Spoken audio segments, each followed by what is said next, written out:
Listen, I'm curious. I think I'm gonna do it. I'm just curious what JoJo has to say about Colleen on the Howie Mandel thing. I like Howie's hat, by the way. It's real nice. Let's see what we got. Speaking of friends, are you and if I'm wrong, are you friends with Colleen Ballinger still? Yeah, What do you say about that? I've known. I'll say one thing. JoJo doesn't seem to have any sense of self-preservation for her to not just be like, no, I'm not friends with her anymore. Because usually people would just do that just to make it easier. Because there's really no, it's like not even worth the career at that point. But Known Colleen since I was 12. So for those that don't know, Colleen is in the middle of a kind of a... Just to be clear, regardless of where I stand on this side, because my take is what Colleen did was incredibly inappropriate, and she probably deserves some kind of cancellation, frankly, because you really shouldn't be having interactions with young people. Because what she did to interact with them, if you look at the details, doesn't seem to be with the intention to try to exploit, specifically sexually. That's what I'm more concerned about. But 9 times out of 10, that behavior would be to do that. So the fact that people are saying that she did is understandable. Let's be real. Like sending the porn to kids. When you look at it, she did it because she wanted to bully Trisha Paytas, not because she wanted to, wear down those young people's boundaries. But 9 times out of 10, what are you doing that for? Right? And so the fact that people are interpreting it that way, I get it. If anything, though, it's having a negative impact on their body because they're like, she's bullying another person's body. It's probably going to warp those kids' minds and their sense of their bodies. That being said, JoJo knowing her from 12, damn, she was famous since she was 9. That's wild. There's something to be said about people's interpretations of the past, or rather filtering their interpretations of people through the age that through the age of that experience, we'll say. So, if you have a particular experience at the age of 12 and then you're 20 years old and you recall that experience, you're recalling that experience as a 12-year-old. I know it sounds bizarre. So it's, sometimes you might need to reparse that information. You might need to critically think about that information and kind of reevaluate again as an adult. And that's just something fundamental for everybody to look at. I think that we all have life experiences that we can look back into our, the older, what we look back on. And if we actually think about them through our adult minds instead of our young minds, probably come to a better conclusion sometimes. So, but okay. It's tough. It's a... Colleen, what was the name of the character? Miranda Sings. Miranda Sings. My other daughter went to all the concerts and everything, and she's getting accused of things. Yes. Which we don't have to talk about. Your daughter? Concerts and everything. The character? Miranda Sings. Miranda Sings. My other daughter went to all the concerts and everything, and she's getting accused of things. Yes. It's interesting that his daughter went to those concerts, because what that communicates to me is that, assuming that, how old is Howie's daughter? Or maybe his daughter's older. I wonder if he knows what the concerts are about. Which we don't have to talk about that she's accused of, but I would imagine if you're friends with her, you kind of met her when you were young. I was 12 when I met her. And she's always been nothing but kind to me. Her family, nothing but kind to me. I think it's really, this is the first time that I've talked about this, so I just want to make sure I say my exact piece that I want to say. Okay. The internet can take a lie and run so far with it, so far that it's to the point where you just can't do anything about it. Sure. The problem that she's going to face with this situation is that the Colleen Ballinger's topic, it's not fully a lie. It's typical to a lot of information that gets pushed out on the internet, which is it's open to a lot of like sensationalization. intentional and otherwise. I think that there's a lot of people with a lot of experiences that are negative with choline, and they're in, I would say, an emotionally vulnerable state expressing it. And when people are in an emotionally vulnerable state, they're more open to being swayed with their emotions. And when it comes to a mental health perspective, when you go to a therapist, for instance, and you open yourself up to different conversation about your mental health, the professional way for a mental health professional to interact with you is always going to be in a way where they don't over-affirm you or under-affirm you, right? And so when you go to a mental health professional, and let's say you have like a really horrific, like a really bad event that happened in your life, if the mental health professional has a oh, I can't believe that happened to you reaction, that's going to have a negative impact on your mentality. If the mental health professional goes, oh, that's not that big of a deal, that's going to have a negative impact on your mentality. What the mental health professional needs to do is meet you where you're at and say, well, how did you feel through that? And unfortunately, I think a lot of the people who were negatively impacted by Colleen Ballinger, which I think that there is a real negative impact, of course, are open to other people who are sensationalizing it. And I think that it's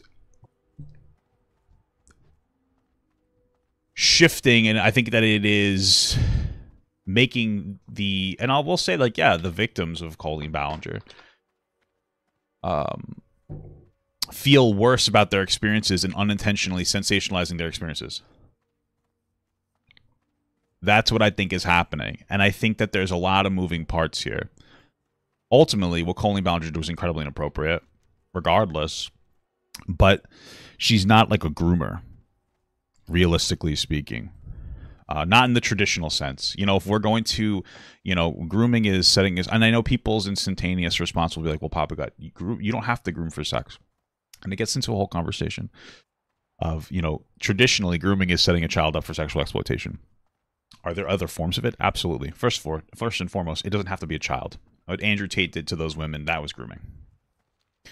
Secondly, it doesn't just have to be for sexual exploitation. It could be to join a gang,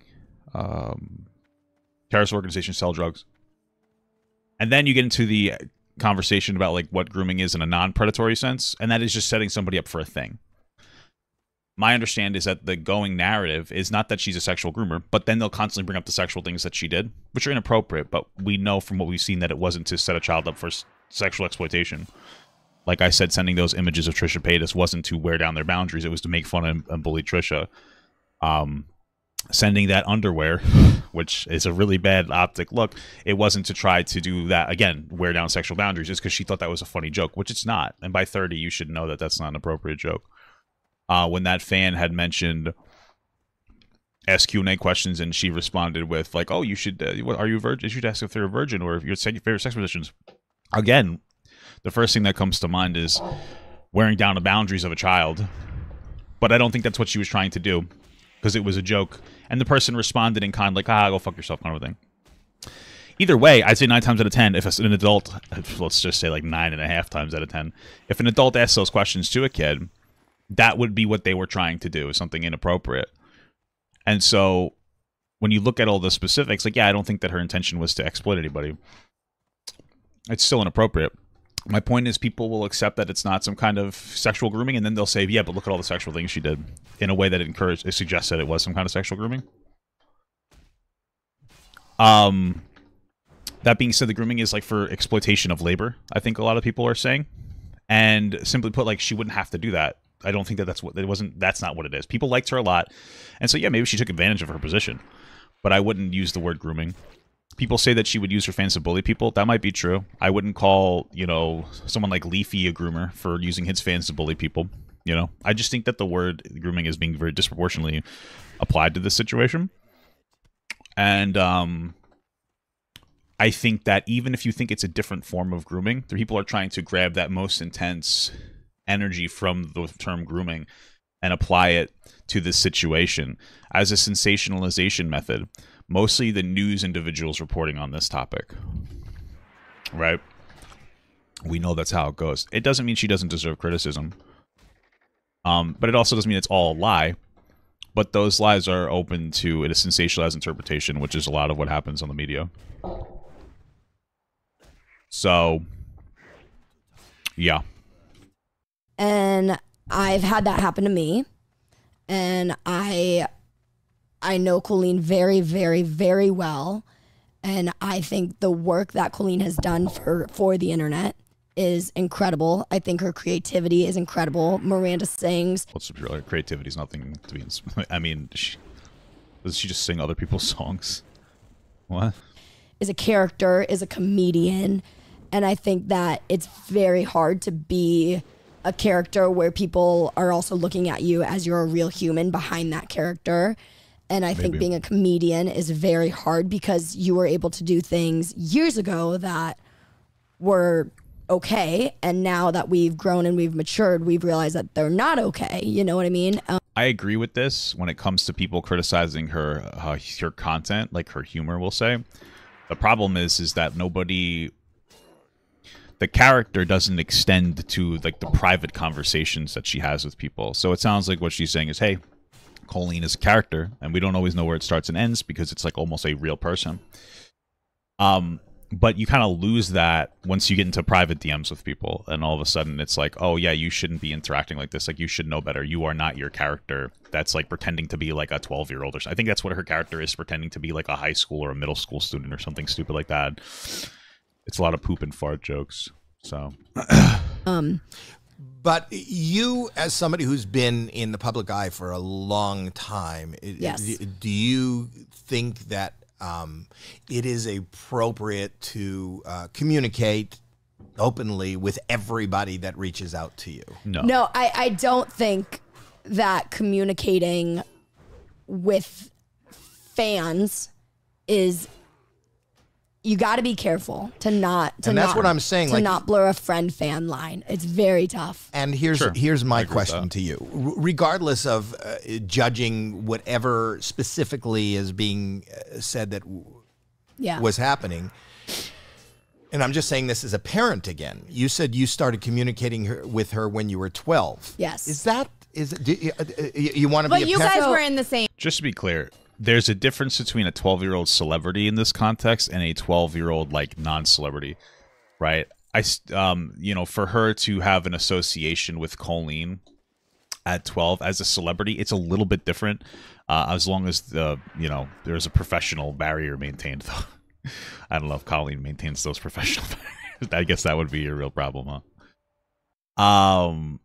But it would be a little bit different because they're in the same work sphere, right? If you have an issue with that, I would say that that's the issue of having child stars in general, which is a reasonable issue to have, because I think that could definitely warp people, especially since my understanding is, didn't JoJo start as like a beauty person, that beauty pageant person, which that's really fucked up in my opinion.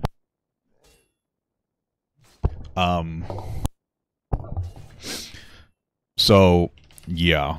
Same industry. So we were in the like, same... You guys were making videos and stuff together, So right? we actually met because on Dance Moms, do you know Tadrick Hall? Yes. So on Dance Moms, Tadrick Hall had a party and invited the Dance Moms cast, and 4 of the girls went, and they discluded myself and Nia, who is another girl on the show. And we all knew Tadrick, so we were fine with that. But then Colleen, as Miranda, surprised the girls. And me and Nia were devastated because we were massive fans, and we loved Colleen and we loved Miranda. And then when the episode came out, Colleen saw how upset me and Nia were, and she reached out to Holly and was like, I would love to like make this up to you guys. She was like, I was wondering where... She's a dancer. Dance Moms. Isn't that the same thing? As like a weird beauty pageant thing? Or maybe it's different. Is Dance Moms a beauty pageant? Oh, is it just a dance thing? Okay, maybe it's not as bad. Sorry, I'm not up to par on the reality TV aspect of Dance Moms. JoJo and Nia were like, I had no idea that this was the case. Like, please, like, whatever you guys want. Like, I just want to make the kids happy. Like, I just want JoJo and Nia to not be sad anymore. And so we ended up going to dinner with Colleen, and it was me and my mom and Nia and Holly. And Colleen was telling me that night about YouTube and how her whole family did it and how it was awesome, and she vlogs her life. And that night is when I went home and I made my YouTube channel and decided that that was going to be my career, essentially. And that's a wonderful, sweet, appropriate story. Yes. How are competition dances and beauty pageants are similar to weirdness? Okay. See, big red flag. Colleen Ballinger likes dance moms. Big red flag. How is it for you now being her friend and reading some of what we read? Do you think it's all a lie? Do you think it's like, have you talked to her? There have been a lot of people on the internet who have gotten hit with this cancellation. And a lot of them I know, some of them I don't know. And I look at it and I see that just to be clear, you know, I think that maybe Colleen could have probably responded better than to make a toxic gossip train song about it, and actually sit down and parse through all the information and say, here's where I did good, here's where I did this, here's where I did this, this is my thing like this. And you know, she probably would have had a better interaction with doing something like that than making some. And at the end of the day, there's nothing that Colleen was going to say that's going to satisfy everybody. But I do think that if she had sat down and looked at all the information and parsed through it in a more honest and intelligent way, that people would probably, some people would be like, okay, you know, because my take is what you did was really inappropriate, but I don't think that it's something that people should look at you like some kind of a predator, you know, where you could never come back from, you know, what you did. I think that Colleen could probably come back, but, you know, because I don't think that she's some kind of a predatory individual. But she certainly didn't help herself by the way that she interacted or responded. Like, she should have at least apologized for, like, getting close to fans in a way that was, whether it was her intention or not, would play on some parasocial aspect. Definitely talking about her private relationships, just like inappropriate stuff. They should apologize for that, any negative impact she had, instead of, you know, because this is the thing. Here's what happens is that there's a story, and a lot of people will do this, especially in the political sphere. There's a story, and then that story gets sensationalized, and then what people do is they say, since that story was sensationalized, they sensationalize it in the opposite direction, and they become like anti-story. So, for instance, anti-woke people, like that. It's like modern day narratives where you have people that will be like, you know, we'll say too woke about something, and then that makes some people feel justifiable going anti-woke, you know. Rather than trying to get to the middle ground perspective. And that's what we're caught in. We're caught in, is she innocent or guilty? Not is like, what we should be talking about is like, what's the proportionality of guilt that should be associated with her? This is a sensitive subject. Somebody who is affected by any sort of, anything having to do with adults. And I mean, for real grooming it's a very sensitive thing. Sure, I agree. You must have really young people reaching out to you now. I mean, I do, and it's funny. Like, I realized when I hit 18, I was like, oh, this is different now. Like, because you know, you're young and you're dumb, and I was like, I need to be very careful about this. Like, I know, like, her daughter's 9. Yeah. If she could right now, and she write watches to you and talk to you, like she would, yeah. And she would love to be your friend and love to be online. And I'm sure you want to reach out to your fans and be like, hey, and give that back to them. I don't. That's the one good thing, is I don't like any of you pieces of shit. No, just kidding. I mean, that's the good thing about like the live stream experience, is I have the ability to reach out to fans, and it's already like a boundary set of like, hey, this is how we interact. You know, if you want to talk to me, we can interact through here. So since they're such big fans of you. The difference with Colleen and I is we were, once I became her friend and she became my friend, and she became somebody that I looked up to. She became somebody that I idolized. She became somebody that I was like, wow, this person is a hard worker. She's a genius. She's a very strong YouTuber, and I idolized that, you know? And so throughout our friendship, am I like missing something on Colleen's content? I mean, like a genius? What the fuck? What is she doing? We've probably filmed 100 videos together, and she's cool, you know? And I think the problem is the internet was able to capitalize off of her.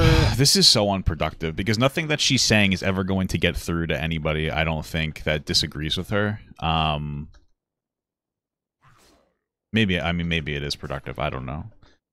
You know, because she's speaking so... I feel like if you weren't going to speak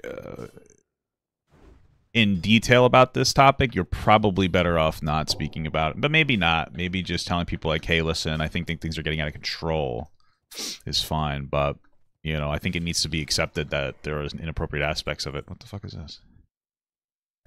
Her cancellation. And they still are. And they still are continuing to. And it's not...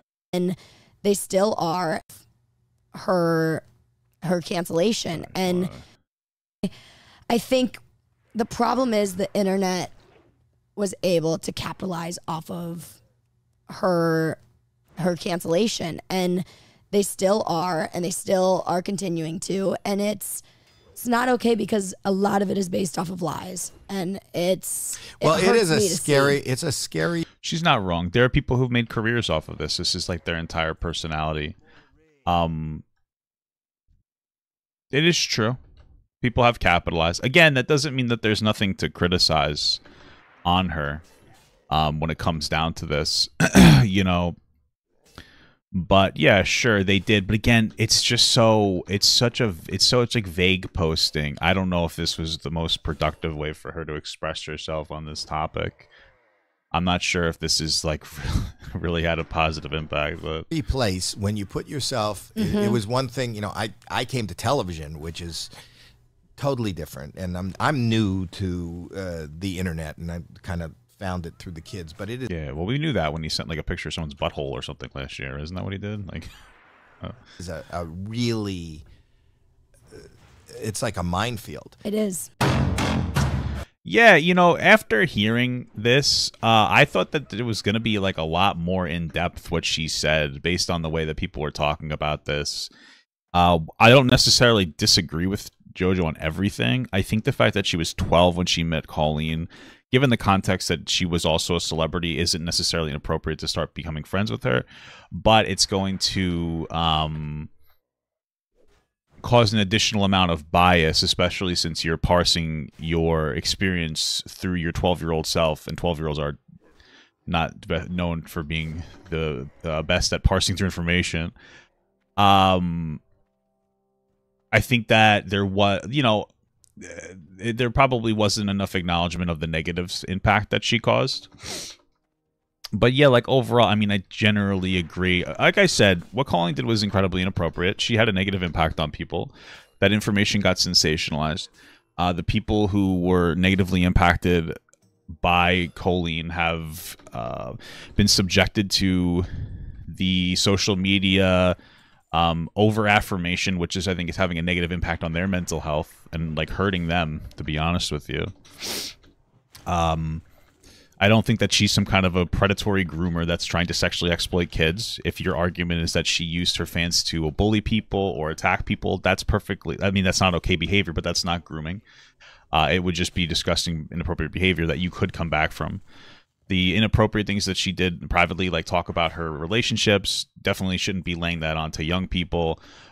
Sending people like that porn of Trisha Paytas, even if, though we know that the intention was to bully Trisha, it's still incredibly inappropriate because it still delivers a bad message to those young people that you should be embarrassed about your body. You know, things like sending that underwear, we know it's a joke, still incredibly inappropriate. I would say 9.5 times out of 10, that would be used as a way to wear down somebody's boundaries. And so the fact that people believe that that's what happened is understandable. The asking like the virgin question and whatnot as a joke because somebody asked like, oh, what Q&A question should I do? Again, I get it's her brand of humor. Humor's not appropriate. there's a lot of different ways in which she had like really poor boundary issues with these young people. Just in general, she shouldn't have been making friends with her fans. It's not appropriate. We know that. So yeah, there's plenty to criticize. I don't think that there's something that she can't come back from, because I don't think that she's actually a predator. But that's kind of just where we're at. You know, I was curious about JoJo Siwa's perspective on it. So there you have it.